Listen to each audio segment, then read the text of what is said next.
Become a sustaining member of the Commonwealth Club for just $10 a month. Join today.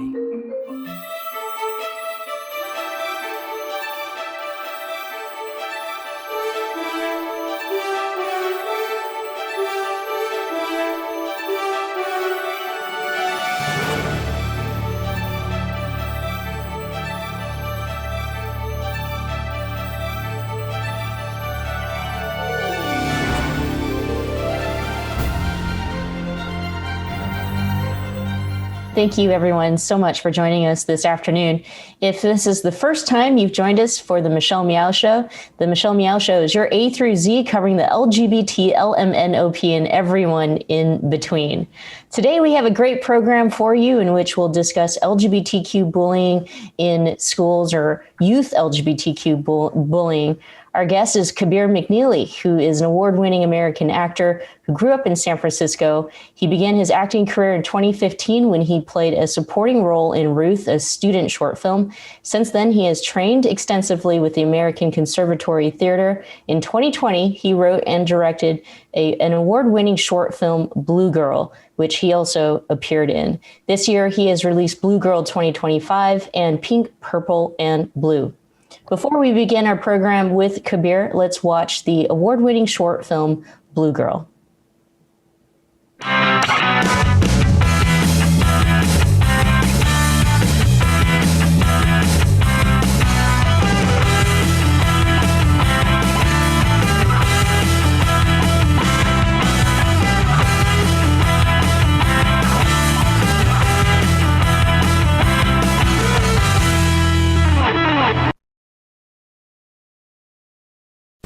Hi.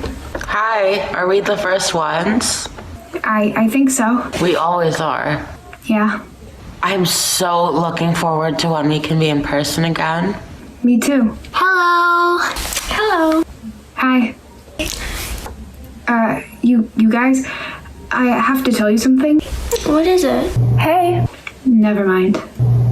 Katie, you look like such a boy today. No, she doesn't. Shut up. Hi. Hey, Jenny. Hey, girl. How are you? Oh my gosh, we have to go shopping. Yes, girl. Hey. Hi. Hi. Hello. Why does Katie always look so boyish? I saw her staring at Joanna at prom the other day. Looking at her all funny. I think she's You do realize your audio is still on, right? Sorry. I'm sorry. Hey, where's Valerie? Hey. Hello. Hi. Hello. Hi. Where is Valerie? Hi everyone, I'm so sorry I'm late. It's been a long day, so I'm glad we have this time to talk about it. So, I was told by Katie the other day that she has something she wants to share with us. Go ahead, Katie. Everyone, let's pay attention to Katie. What is it, Katie? Stop. Stop. Anyways, I think I want to say something. Say it. I think I like girls. I knew it. Wait a second. You mean you're a lesbian? Obviously, I support her 100% on her journey. We support her on... And blah, blah, blah. Mara, stop. We have to be supportive. I'm really happy for you, Katie. Can't believe this. I have to go. Connor, please. That's what you deserve, Leslie. Mara, stop it, now! This is why I kept this from you. I'd like to remind all of you that we have a zero tolerance policy for bullying in this space. So it's not bullying to exhibit homosexual behavior in this space? Mara! I'm sick of this stupid diversity policy. Mara, I'm sorry. You should be. People like you are the reason these meetings are no longer fun. Mara, I didn't mean it. So now you don't mean it? That's not what I'm saying. You're a liar. Mara, You need mental help. I'm sorry. And you have reason to be. Katie, you have no reason to be sorry. No, you really don't. And you definitely don't need mental help. She's the one who does. Clearly. Yeah, Connor and Mara don't understand what you're going through. And you do? I'm bi. Oh, I just thought since... It's okay. I get it. A lot of people think I'm straight. I'm really proud of you, Katie. Thanks. And Chloe, of course. All right, well, this is getting really awkward. Can we change the topic now?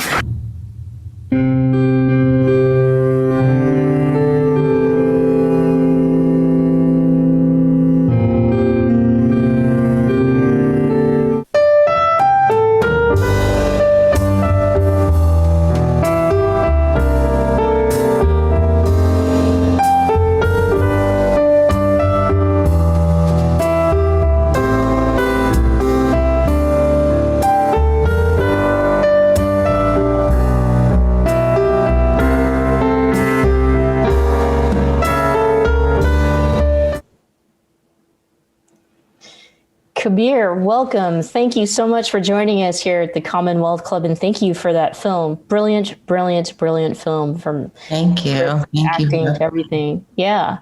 Why don't we start with you and getting to know you a little bit before we talk about the film and your work. Share with us your coming out story. So I remember it was a high school assembly, and it was one of the visibility days. I believe it was September 25th or something like that. And so I had reached out a few days before saying I wanted to just talk about visibility. I didn't say that I was going to come out or anything because I didn't even know that I was. But then the night before, as I was nervously writing my speech, the 5 minutes that I had, I just thought it would be much more personal, coming from someone who could identify, because there are a lot of straight people at my school who talk about visibility and who make these sorts of announcements, like the leaders of the QSA and people like that. And so I thought for me it was really important to identify myself. And so I did.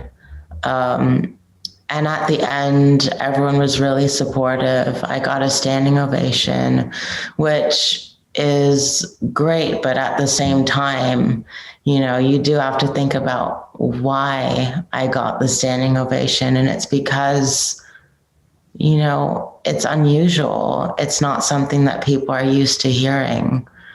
And so I do think it's important to, be visible so that these kinds of things are not unusual. Being LGBTQ plus, in my opinion, should be the same kind of normal thing as talking about, how old you are, or the city you were born. It shouldn't have to be this big thing. And I think the fact that it is a testament to how much people aren't used to it, even in California. You mentioned getting a standing ovation after this. What were you expecting to get? And were you kind of worried there would be a Mara type response from some folks? I was prepared for the worst, but also not really expecting it because it's California. The school is very accepting. But, I was prepared that there might be some people that wouldn't like me after that. But I think for me, visibility was more important. Let's talk about bullying in schools. Do you want to share with us maybe even your own experiences? Were you experiencing any bullying prior to Visibility Day?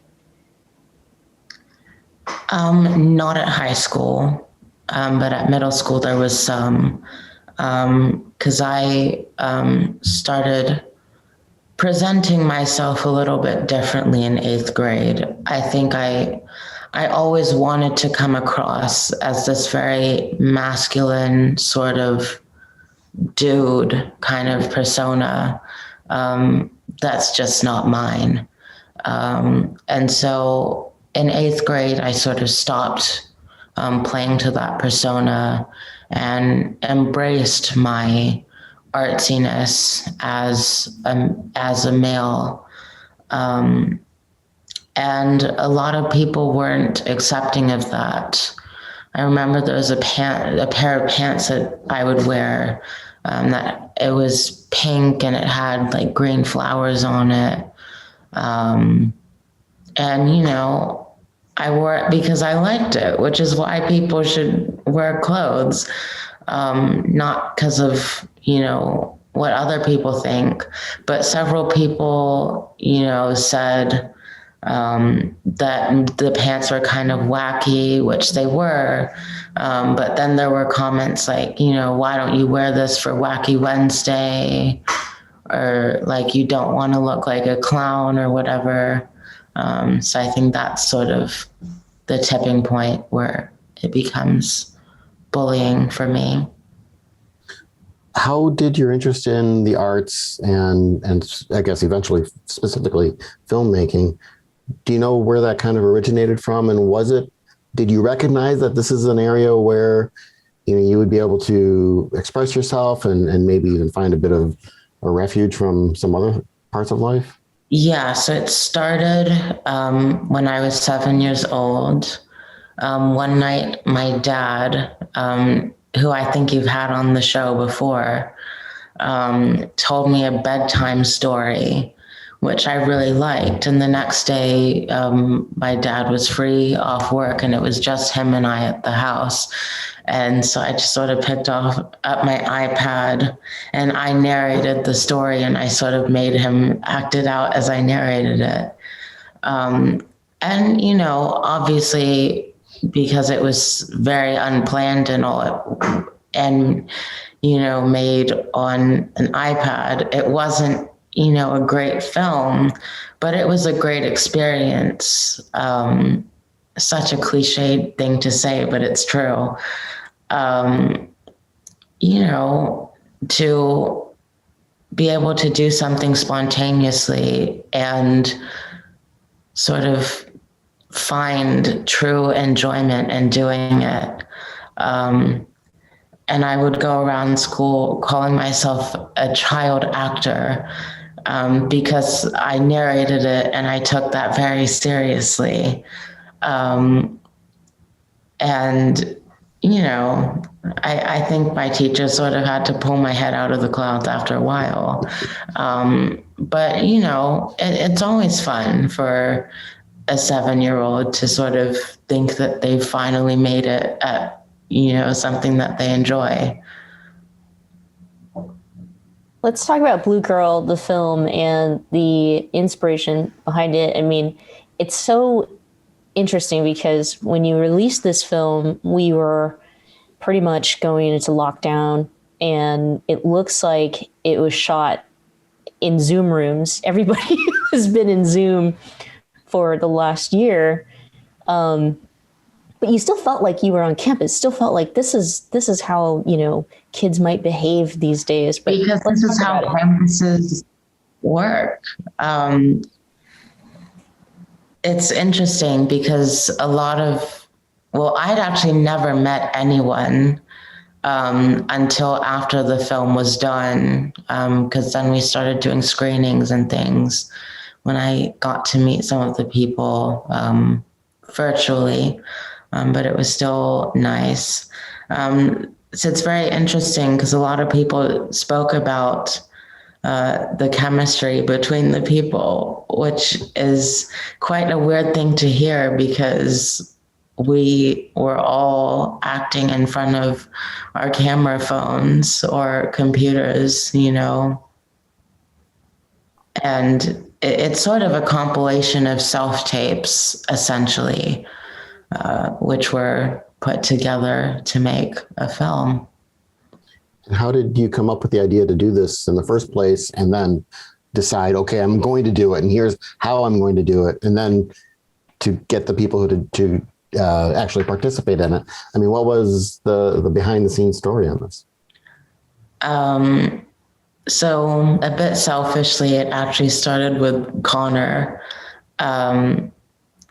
I don't know. It's just the kind of character I wanted to do. And so then I started to flesh out everything else. And it became a story. And it takes place on Zoom, which is perfect because it means that we can do it without, having to meet in person and follow these strict COVID guidelines for everything. And, it also gave me exposure to an international cast, which is something that you could never, ever do on a low budget, if it's an in-person film. Let's talk about the script. And I assume that you wrote the script for the film as well. Yes. And if that had truly happened in real life, or if those are experiences of young people these days who are LGBTQ. Absolutely. The unfortunate reality is that, not all schools are supportive of LGBTQ plus youth. And a lot of schools like this one, of course, have, people in it who are very vocal about their hatred. And, it's unfortunate because it affects young people's self-esteem. It affects the way that they look at themselves and that identity that they have that they're being bullied for. And I think that's the thing, is a lot of these people don't really understand the long-term impact of, what their bullying can have on people, which is why I made Blue Girl 2025, the sequel, because I wanted to explore the long-term impact for this character. And, we see her struggling to come out to her own mother because of this incident.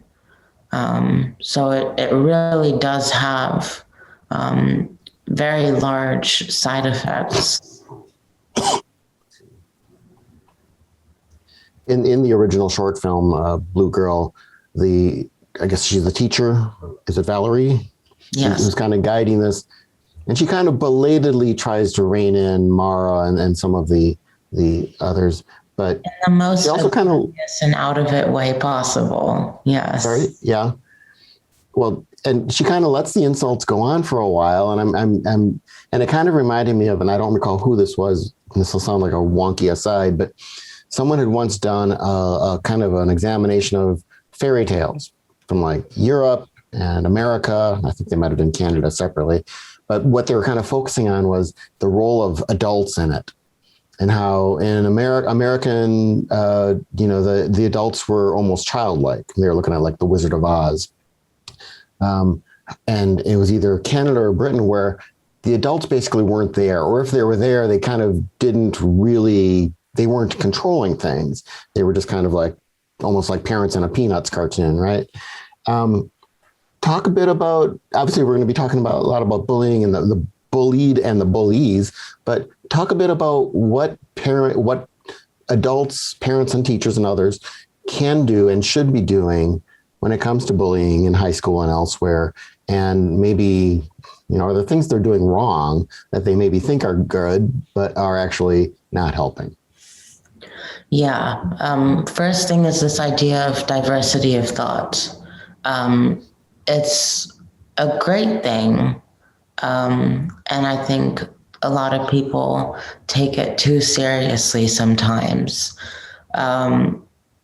Yes, it is great to have people in a conversation that don't agree with you. I think in this day and age, especially with social media, it's too easy sometimes to only surround yourself with people who agree with you. So I do think diversity of thought is, a great thing, but it doesn't excuse hate speech. And I think a lot of times, teachers and any sort of facilitator, they use diversity of thought as an excuse sometimes to allow hateful language and hateful conversation, and also to allow misinformation and people who are not telling the truth. And when people are being dishonest or hateful or both, then they need to be left out of certain conversations. In this situation, a responsible teacher would have kicked Mara out, kicked Yara out for that horrible off-camera gossip, kicked Connor out for this whole thing. They never should have been able to do all of the things that they were doing. It's very interesting when you start reading trends and research and even some fact-based research, right? That, people younger are coming out younger, and schools now are implementing more, as you had mentioned, right? Like more education, more training, but there are lots of schools who also lack that. My question is around how young people feel or talk about like bullying. Like I think generations before, we can talk about being bullied for appearing gay or lesbian, and you had talked about that, right? But how are young people bullying each other when it comes to LGBTQ youth today? Like, what would constitute it? Like, what, for example, this saying, "That's so gay." Lots of young kids who are not LGBTQ think that using it is cool, but it can be very offensive to LGBTQ students. Yeah. Well, first of all, I'll say to anyone who says anything like "that's so gay" or "no homo" or the F slur or anything like that, it's not funny. I think one form of what I would consider to be bullying is through TikTok and Instagram. You see a lot of these influencers doing pranks. I told my partner that I'm trans prank. I come out as gay to my parents prank. LGBTQ plus people, transgender women of color particularly, are killed for being gay or lesbian or bisexual or transgender or anything else on the LGBTQ plus spectrum. And a lot of people think it's funny to turn it into pranks. I think that is one thing that really upsets me. It's not exactly direct bullying, but it has the same message, and it turns a very serious thing for a lot of people into something that's funny. And so I think it sort of has the same effect as bullying in a lot of ways. And, with the rise of TikTok, more youths going on Instagram, it just becomes more and more pervasive. When you make your films, are you thinking the primary audience, at least that's really going to connect with it and learn from it, is going to be the targets of the bullying? Or do you think people who are doing the bullying are apt to be listening, watching it and learning from it? And I'm go ahead and I'll follow up. Oh, sorry. I make it just for, young adults and teenagers. That is the target. And whatever people's stances are on this, I think all middle school and high school and college students should be exposed to things like this, no matter what their stance is. And I think, the great thing about showing it to everyone is that they not only understands the impact of bullying, but they also understand the impact of allyship. Because there are a lot of bystanders out there who let this kind of thing happen. And so, I think whatever people's thoughts are, they should all be exposed to this kind of education. And I guess when it comes to the people who are actually doing the bullying, do you think most of it is, I don't want to say unintentional, but I mean, they're doing it, and therefore when they see that, oh, that's really a harmful thing, they will change? Or do you think it's this, and unfortunately I'm seeing more of this, where people are like reacting to being told that they're, saying something racist or horribly insulting, and they double down on it because it kind of going back to what you were talking about earlier about, diversity of thought. It's like, well, this is a badge of honor for me that I'm owning the libs or whatever it is they want to complain about. So maybe I might just be kind of saying I'm more pessimistic about the ability to change a bully, but tell me your thoughts on that. Yeah, first of all, they're just, because art is very indirect. I'm not actually talking to these people. And there are certain minds that can't be changed through a short film. And I'm not trying to change those people's minds. It is a piece of art that is made for people who are willing to receive it and listen to it and accept it. And for those who aren't, they're not going to get anything out of it. And really, there's just nothing I can do about that. But I made the piece for people who are willing to watch it and listen to it and accept it for what it is. I think that, the film will help young people or people your age or younger kind of see themselves. And if they are involved in bullying behavior, hopefully they can see like, oh, well, maybe I am being a bully and I don't want to be that jerk. You kind of might be saving young people from growing up to be jerks. Because in my opinion, it's like the adults sometimes are the problem, which, right, you've demonstrated in the film, and kind of have to check themselves in their behavior. And so that's what I love about the film, is that, it's not, like you said, it's not just for any one age group. Talk to us about the importance of having support.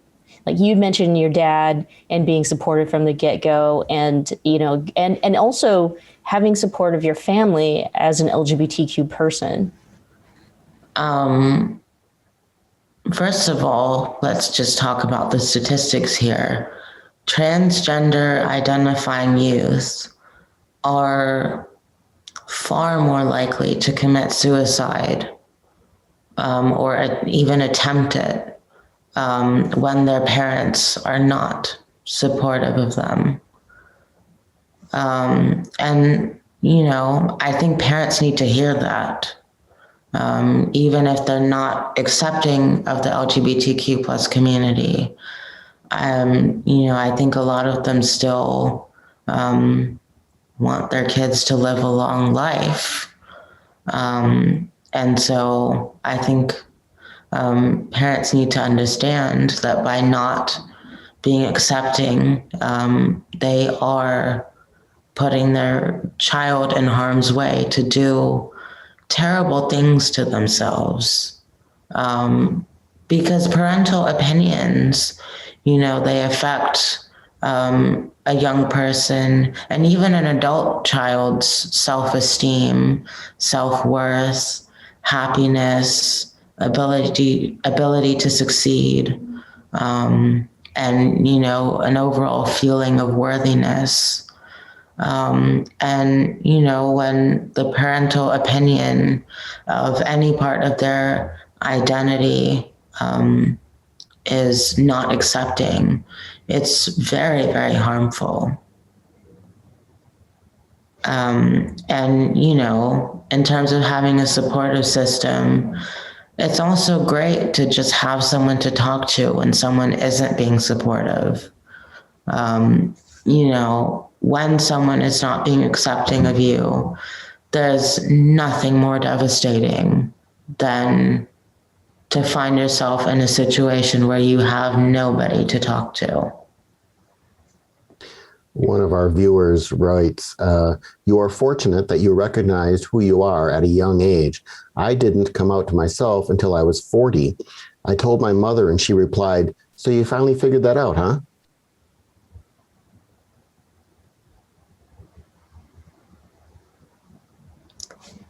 You're on mute, John. Yeah. Sorry about that. After you spoke to your high school assembly and came out, did you have any of your fellow students come up to you and say, wow, I couldn't do that. I'm gay, bi, trans, whatever. You know, what sort of feedback did you get on that very local level from your willing to put yourself out there and be visible? There is actually someone, I didn't find this out until several months later, when I, every year the school has like DEI events for incoming students. And so that year, during a DEI event, there was an LGBTQ plus space. And this student was originally planning on going to a racial affinity group. But they changed their mind and they told me there, after coming out to the whole group of people who was at that space, that I helped that person by coming out myself to become more comfortable, and also for them to witness the school being that accepting of someone that, you know, they felt more ready. Who are some of your, I guess, heroes, sheroes, or people who inspire you as LGBTQ people today? Yeah, I would say Laverne Cox is, you know, truly amazing in everything that she does. And, you know, to see a transgender woman, particularly a Black transgender woman, take on the kinds of roles that she takes on is truly incredible. And I think the great thing about some of her roles is that, you know, while she is a transgender woman, the role isn't just that trans woman type. And that her characters are fully fleshed out. And, you know, also how vocal she is about all these different issues. Recently with IMDb and how they list their actors' names, you know, I think the fact that a celebrity had to mention that is really quite unacceptable. Because IMDb is a very public platform for any actor or filmmaker, anyone like that. And people who have a profile should be able to represent themselves how they want. So with the release of these films you've been making, what sort of reaction have you been getting? I would assume you've been getting both obviously supportive and unfortunately probably some negative feedback that's in the world today. What's it been like? I mean, first of all, it's just part of putting out art into the world. You know, people don't like art. It's a very subjective kind of thing. So even without the LGBTQ plus aspects, you know, I was still really opening myself up to a lot of negative feedback, and I got some. And, some of it is hateful. People who don't understand why these stories need to be told. I think that's a lot of what causes this hate and bullying is a lack of understanding and a lack of exposure. I didn't even know in my middle school, because they never talked about it, what transgenderism was. I didn't know what bisexuality was until 8th grade, because all they would talk about up until that point was just homosexuality. And it's great that they're talking about homosexuality, because a lot of schools aren't even at that point. And at the same time, I was already 13, when I was in 8th grade. And I know 13 in general is a very young age, but, to find out about these things, 13 is too old. You're already sort of thinking about these things on your own, sexuality and things because of puberty. And you're in a position where you're not even fully aware, which I think is very hard. And, because a lot of young people aren't exposed, they think this kind of thing is not normal. And it is normal. And I think a lot of people who are hateful of the LGBTQ plus community have people in their lives, best friends, romantic interests, sons, daughters, parents, aunties, uncles, cousins, classmates, teachers, whoever, who they don't realize are a part of the LGBTQ plus spectrum, which is why visibility is important, because then people will realize, the thing that they are fighting against, the thing that they are hating, is right in front of them. And it exists everywhere. Right. It really, really does. It's interesting, that when we talk about curriculum or we talk about programs in schools, not very many young people get a say. It's usually the adults who are making the decisions. And not saying that young people should come up with their own, curriculum. But if you had a say, how would you improve or create a safer place for LGBTQ students? You'd mentioned, it wasn't until 8th grade that you learned more about LGBTQ or sexuality. But I'd love to hear your thoughts. How young do you think that we should start introducing at least stories of LGBT people? Before puberty. I'm not going to say an exact age because every person is different. And there are a lot of factors like body maturity and also the mental and emotional maturity of a person to understand these types of things. And so there really is no one size fits all approach to this. But, people should be going into puberty knowing what sexual orientation is, knowing what gender identity is, having at least some understanding of the spectrum so that when they're navigating their identity, they know, what it is that they're dealing with. Mm-hmm. And just to add to that, what about even just talking about LGBTQ people in history? If you were to put an identity on Harvey Milk, for example, if you knew about Harvey Milk before middle school, would that help? Would that be important? I did know about Harvey Milk before middle school. And I think it's great. But I also think people need to look at who it is that they're talking about. Because a lot of times these figures that are represented are gay men, specifically cisgender gay men. And and there are a lot of LGBTQ plus figures, from Stonewall and politicians who are LGBTQ plus women, LGBTQ plus people who are transgender. And, I think if we're talking about Harvey Milk and these other cisgender men who are gay, then why aren't we talking about, lesbian people, transgender people in the same way? And also, why aren't we talking about bisexual people?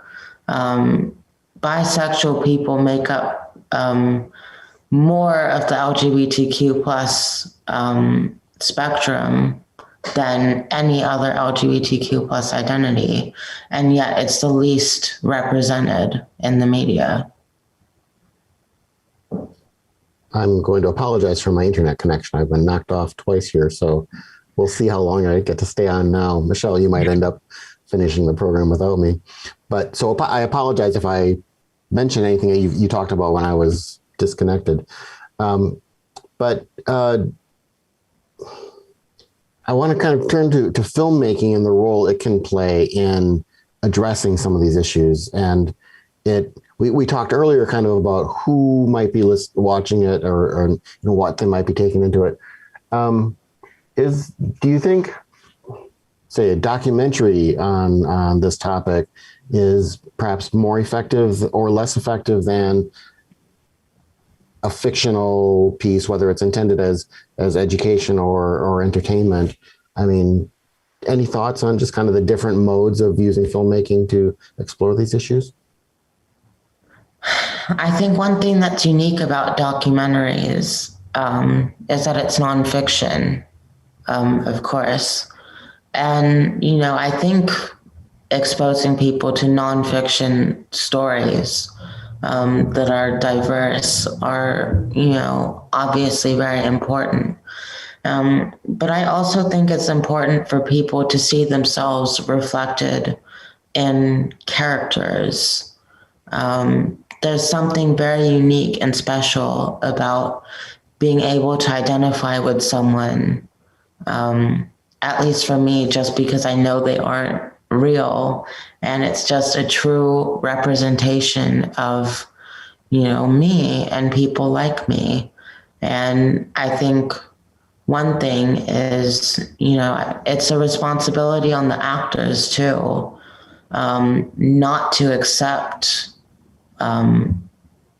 certain roles that are either outside of their race or, taking on projects that don't reflect their moral or ethical values. I feel like with Blue Girl and the rest of your films, you've defied the traditional meaning of filmmaking, right? And all of that was before pandemic, but you've been able to produce and create this beautiful film that's award-winning, and it's a short, and people from around the world participated, and you shot, out of phone cameras and computer cameras. Do you think that filmmaking will change from here on out, after the pandemic? Only time will answer that question.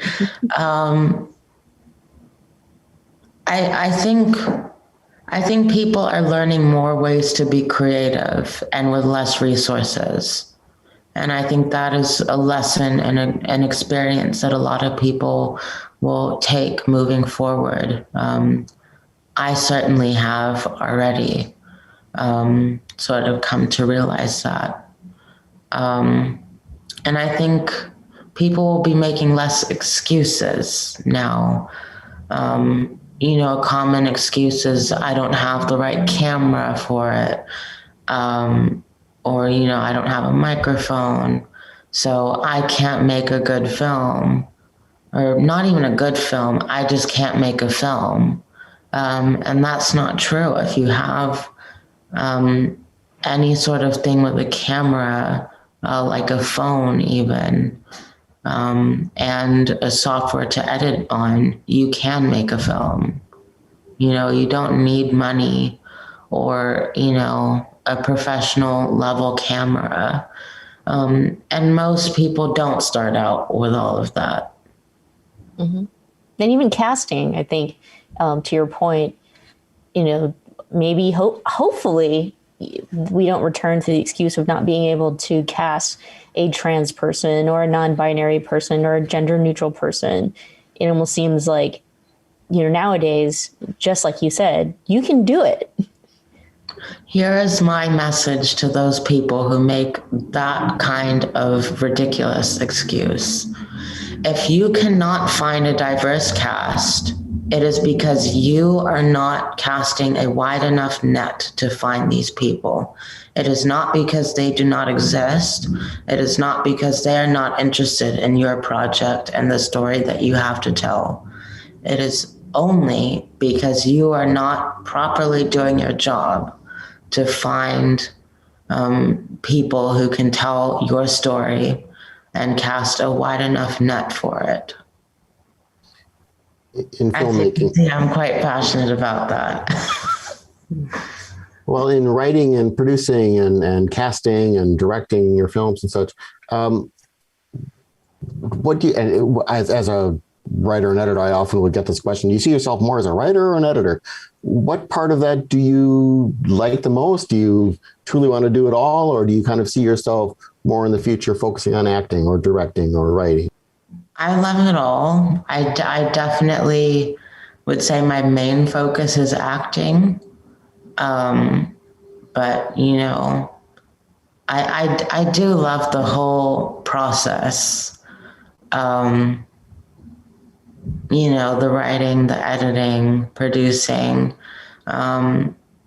It just, there is something about being behind the scenes where you are really doing the work from beginning to end to bring an idea into fruition, which you don't get just by acting in other people's stuff.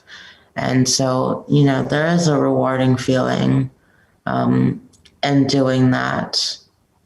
I would say right now it's sort of happening with The Lies We Tell, which is my first feature. It's premiering August 22nd. Especially because it's a feature, you know, just seeing it come together is such a rewarding experience that I would never have gotten if I was just an actor in it. Okay, we can't let that go by with just a short mention. Tell us more about that film. That's got to be exciting. Yeah, it's great. So the protagonist is actually a bisexual teenager. And I think the great thing about it is that, you know, we know that she's bisexual, but it's not the only thing about her that we know. You know, it's very much a story in which the main character just happens to be a bisexual woman of color, rather than a story about a bisexual woman of color. And, you know, the story just being focused on that. I think we need to have more stories like it because it normalizes the whole thing and it shows a person's personhood and their humanity outside of, you know, just being LGBTQ plus. And I get to play a transracially adopted character, which is great because I'm transracially adopted. I've never played it before, so it was a great experience to do that. And also to have a cast that, you know, are mainly people of color, you know, playing a blended family. It's, you know, all great. Now I really want to see it, and I'm sorry if I missed it. So how can we catch that film? Yeah, so it premieres theatrically on August 22nd. I'll definitely send you the invite, Michelle, if you want to go. and we are pursuing a streaming release at the moment.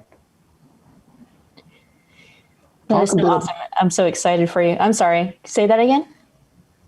No, I was just going to go on with a different question. Okay, go ahead. Go for it, John. This is life in the Zoom age. Speaking of which, I mean, tell us a bit about what the pandemic has been like for you. I mean, both in your art as well as just if you care to, you personally. I mean, the air is so much fresher. That is the first thing. Whenever you go outside, you don't smell all the smog. I'd say that's one thing, like a silver lining of this whole thing. It is difficult to be deprived of human interaction in person for such a long time, but we're getting back to that, and it's exciting. The Lies We Tell was shot in person. Pink, Purple, and Blue, which I released a little while ago, was shot in person. And it is difficult, especially to not be able to do what you love, because a lot of films are put on hold, and there are very limited acting opportunities throughout the pandemic outside of, these virtual roles and, voiceover from home. But it's great. I think it's forced people to be more creative, and to find ways to do what they enjoy, without being able to go into an office or a studio and interact with others and have all of these resources that we used to have. So who are you dying to work with in the future? Like if your dreams could come true tomorrow, who would be in that circle, working on a film of your dreams?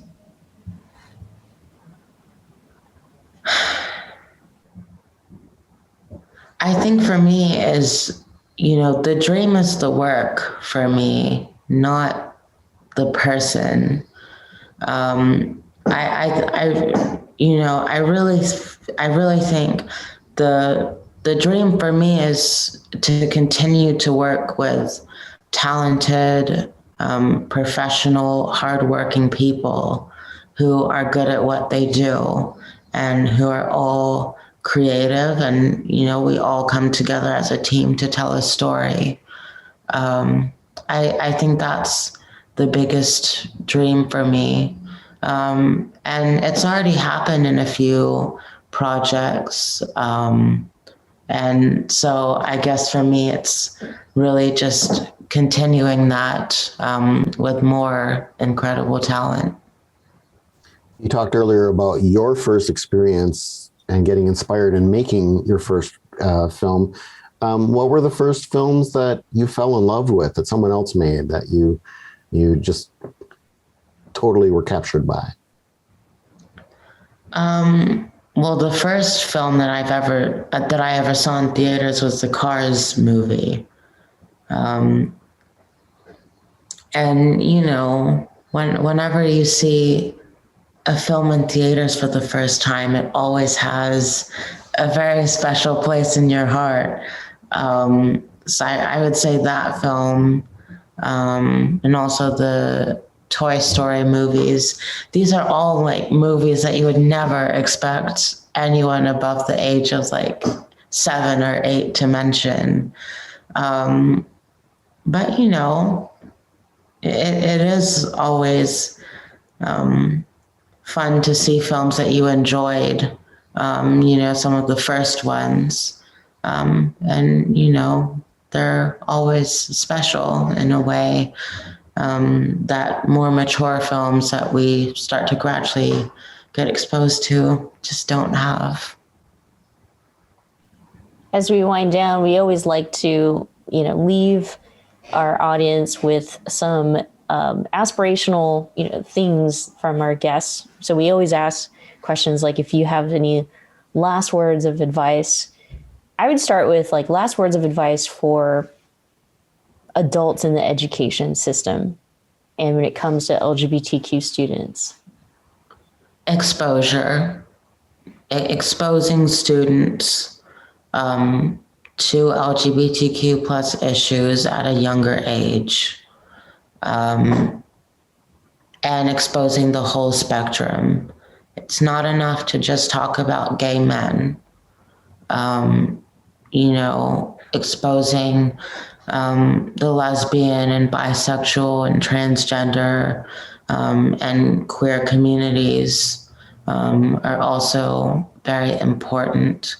And also, learning what the plus is in LGBTQ plus, and talking about that as well. Because those are all real identities that people will feel. And, when they are having to learn about it as they're questioning it, it's much, much harder than when they already know what it means to be pansexual or asexual or non-binary or anything else, before they're starting to question those identities and see those as their own. And what advice would you have for young people who are looking to get into films and video? Don't wait for other people. Even if you just see yourself as doing, one thing, like you're just a director, you're just an actor, whatever. There's a certain experience from making films and doing the whole thing from beginning to end that they can't teach you in film school or, in any class. It's, there are certain things that you can only learn from making films. And from being on sets and being a part of other people's films. Collaboration is very important. If you're not a good collaborator, you definitely have to work on that. Filmmaking is one of those things where, a lot of people get to have a stroke on the canvas. And so if you're the kind of person that wants to have a canvas to yourself and, just make a film that's only yours, then you're not really going to do well. I'm sorry. Last question for you. So for everyone listening or who will watch this later and they want to follow you, they're dying to see your films, how can they do that? So you can follow me on Instagram at Kabir McNeely, just my name, on Twitter and Facebook as well. And my YouTube channel is Kabir McNeely. It's all very easy, just under my name. And I believe my Facebook page is at Kabir McNeely Actor. And my Twitter is at Kabir MCN. Well, I can't wait, to witness that moment, you winning an Oscar and, all these things that great, amazing filmmakers, actors, artists, creators like you will win, because, I know that's going to happen. Thank you so much for your time here, Kabir, and for sharing with us your talent. Like I said before, it's such a gift. Everyone, please follow Kabir McNeely and all the work that Kabir is putting in making it a better place for all of us. John?